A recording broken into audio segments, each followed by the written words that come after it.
Le président de la République était ce samedi dans les locaux de la RTG Coloma. Le professeur Alpha Condé a pu constater de visu les conditions dans lesquelles travaillent les journalistes de ce média de service public. Il a aussi dénoncé la culture de la mamaya et du folklore qui prévaut à la RTG. Il a également annoncé son intention de visiter notamment des départements ministériels jugés selon lui sales.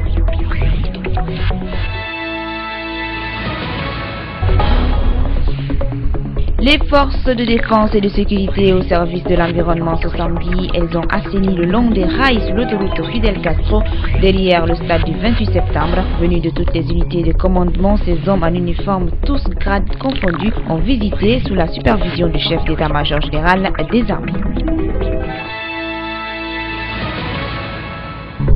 Le panier de la ménagère semble ne pas s'améliorer en ce début d'année 2013. Dans la plupart des marchés, les femmes se plaignent encore de la cherté des prix des denrées de première nécessité, et ce en dépit des efforts fournis par les autorités.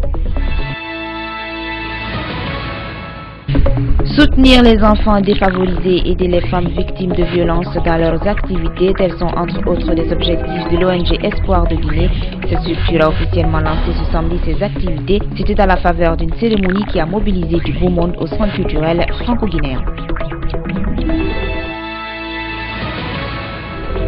L'association Santé Bien-être pour tous, en collaboration avec l'Alliance guinéenne de lutte contre le tabac, a animé une conférence de presse. La démarche vise à vulgariser et démontrer les méfaits du tabac sur la santé après l'adoption par le CNT de la loi portant commercialisation, consommation, publicité et parrainage du tabac et ses produits dérivés.